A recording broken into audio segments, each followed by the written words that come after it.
Assalamualaikum warahmatullahi wabarakatuh. Perkenalkan, nama saya Andini Gusti Ayu, NIM 20301100002. Di sini saya akan menjelaskan tentang konsep dasar kimia. Dan ada beberapa aspek yang akan saya jelaskan dari konsep dasar kimia ini. Yang pertama ada ilmu kimia, yang kedua klasifikasi materi, yang ketiga ada sifat-sifat materi, yang keempat perubahan materi, yang kelima pengukuran dalam kimia, dan yang terakhir itu ada angka penting. Yang pertama kita akan menjelaskan tentang ilmu kimia. Apa sih ilmu kimia itu? Ilmu kimia adalah bagian dari ilmu pengetahuan alam. Dan ilmu kimia itu berasal dari bahasa Arab, yaitu alkimia, yang artinya perubahan materi atau zat. Jadi, ilmu kimia dapat diartikan sebagai ilmu yang mengajarkan tentang rekayasa materi, yaitu perubahan materi satu ke materi yang lainnya. Perubahan materi meliputi perubahan susunan, struktur, ada sifat, dan yang terakhir energi materi tersebut. Saya akan menjelaskan dari salah satu perubahan tersebut, yaitu struktur materi. Struktur materi mencakup yang pertama ada komponen pembentuk materi, yang kedua ada perbandingan tiap komponen dalam materi, dan yang ketiga itu ada bagaimana atom-atom penyusun materi tersebut saling berikatan. Baiklah, saya akan memberikan contoh struktur materi. Yang pertama, apa rumus kimia dari air? Ada yang tahu? Baiklah, akan saya jawab. Rumus kimia dari air adalah H2O, tersusun dari 2 atom H dan 1 atom O yang saling berikatan. Dan yang kedua, apa rumus kimia dari garam dapur? Rumus dari garam dapur adalah NaCl, tersusun atas 1 atom Na dan 1 atom Cl yang saling berikatan.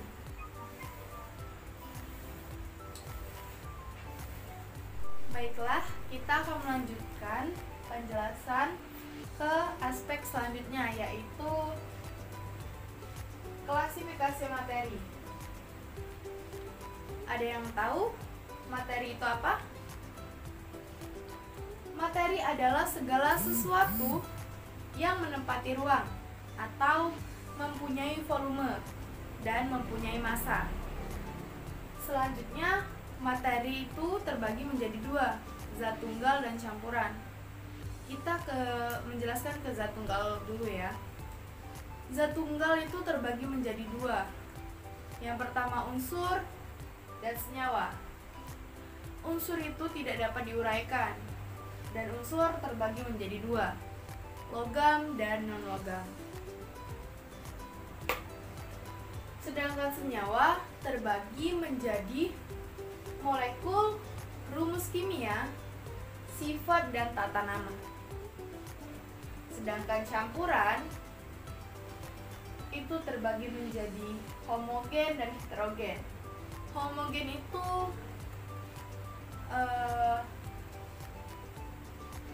dikatakan sebagai larutan, sedangkan heterogen itu terbagi menjadi suspensi dan koloid. Baiklah, selanjutnya kita membahas contoh unsur. Ada perak, besi, aluminium, dan tembaga. Unsur itu dapat diberikan lambang tertentu agar mempermudah penulisan. Contohnya K untuk kalium, Na untuk natrium, Fe untuk besi, dan Cu untuk tembaga.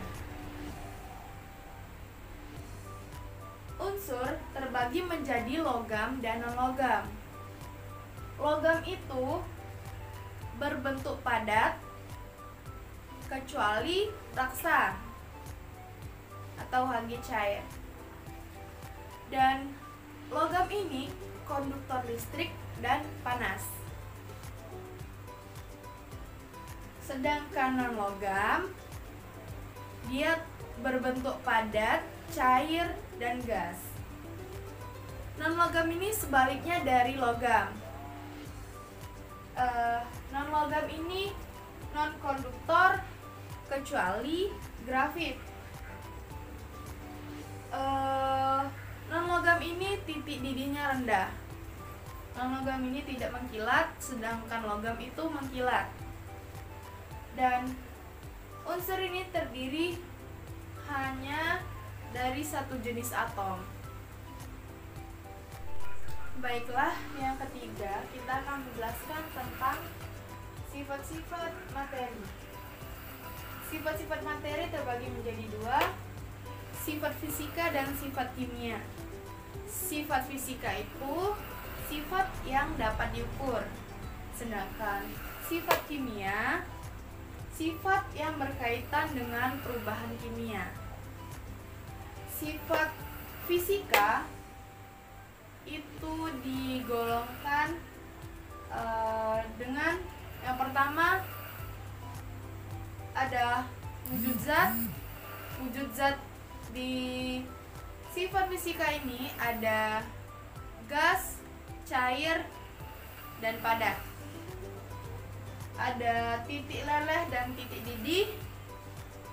Selanjutnya ada kelarutan, ada kerapatan, kekerasan, kelenturan, dan yang terakhir itu daya hantar listrik dan panas yang baik. Itu di sifat fisika. Sedangkan di sifat kimia itu menentukan sifat mudah tidaknya terbakar. Selanjutnya sifat mudah tidaknya bereaksi. Yang ketiga ada sifat mudah tidaknya berkarat. Dan yang terakhir sifat mudah tidaknya membusuk. Itu penjelasan dari sifat-sifat materi.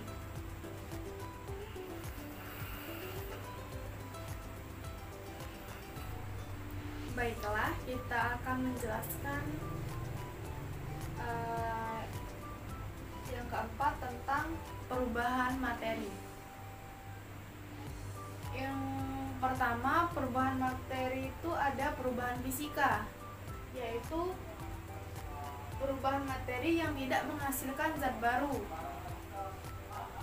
Perubahan fisika itu meliputi yang pertama ada perubahan wujud, selanjutnya ada perubahan bentuk, perubahan ukuran, dan yang terakhir itu ada pelarutan.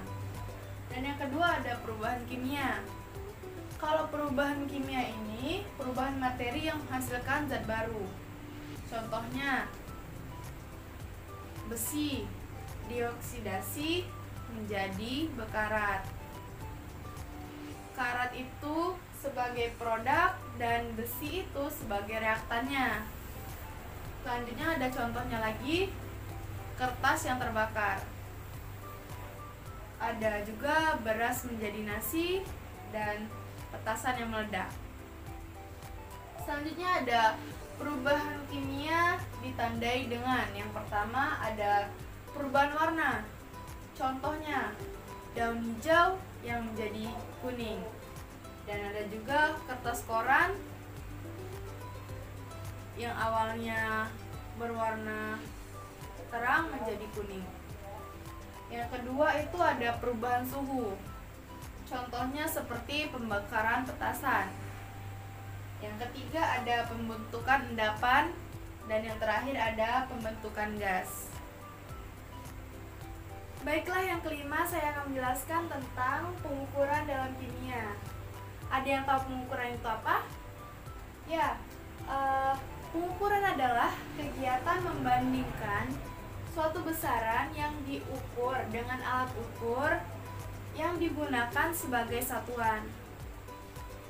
Alat ukur untuk mengukur besaran pokok, yang pertama untuk mengukur panjang ada mistar, jangka sorong, dan mikrometer sekrup. Mistar digunakan untuk mengukur panjang dengan ketelitian 1 mm, sedangkan jangka sorong 0,1 mm, dan mikrometer sekrup itu 0,01 mm. Sedangkan untuk mengukur massa, kita menggunakan neraca dan timbangan. Dan kalau kita untuk mengukur waktu, kita menggunakan stopwatch. Suhu, kita untuk mengukur suhu menggunakan termometer. Dan kalau kita mau mengukur kuat arus listrik, kita menggunakan ampere meter. Dan kalau kita mengukur jumlah molekul, kita tidak dapat secara langsung mengukur jumlah molekul tersebut. Dan yang terakhir, intensitas cahaya, kita menggunakan light meter.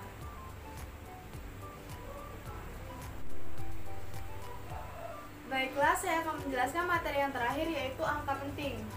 Angka penting terbagi menjadi dua, yaitu angka pasti dan angka taksiran.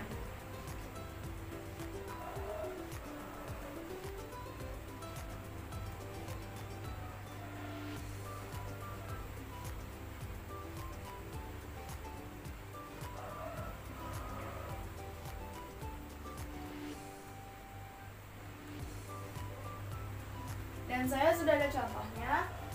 Di contoh penjumlahan dan pengurangan, hanya diperbolehkan menulis satu angka taksiran. Dan di soal, di contoh penjumlahan itu ada 4 dan 5 angka taksiran. Baiklah, kita jumlahkan terlebih dahulu.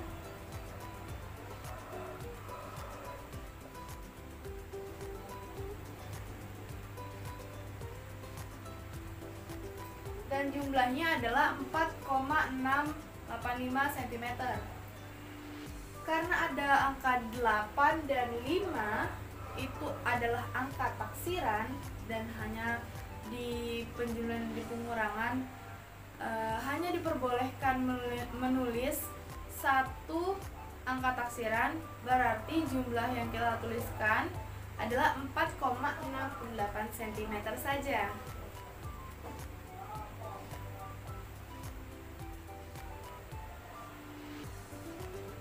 Dan di contoh pengurangan itu ada angka 6 dan angka 7, yaitu angka taksirannya. Dan baiklah, kita kurangkan terlebih dahulu.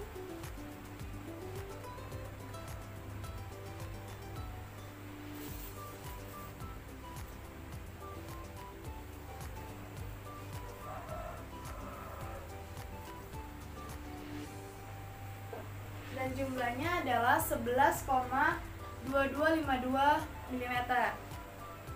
Karena angka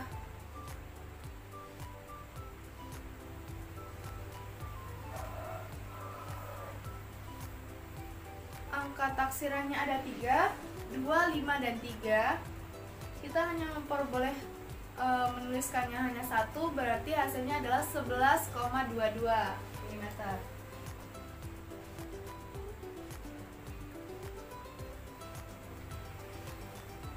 Dan soalnya ada di contoh perkalian dan pembagian, itu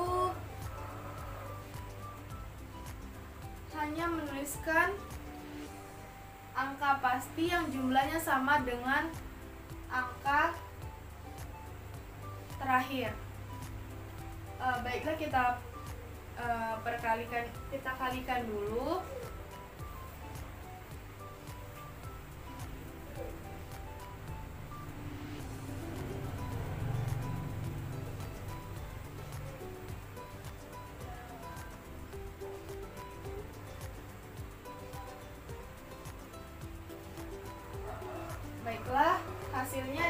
1,79102.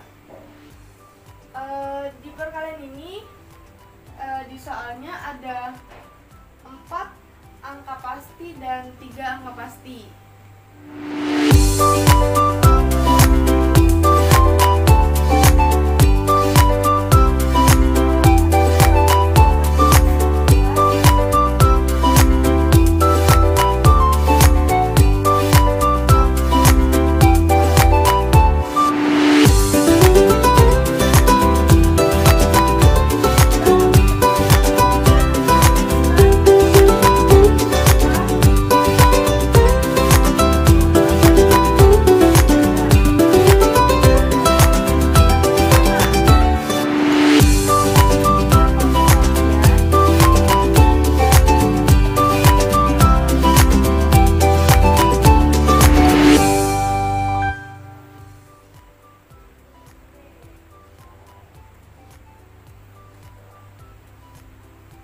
Hasilnya 0,53432.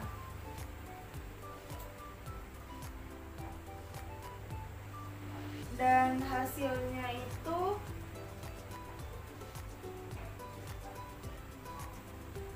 kita tuliskan hanya 0,53 saja, karena itu hasilnya sama saja.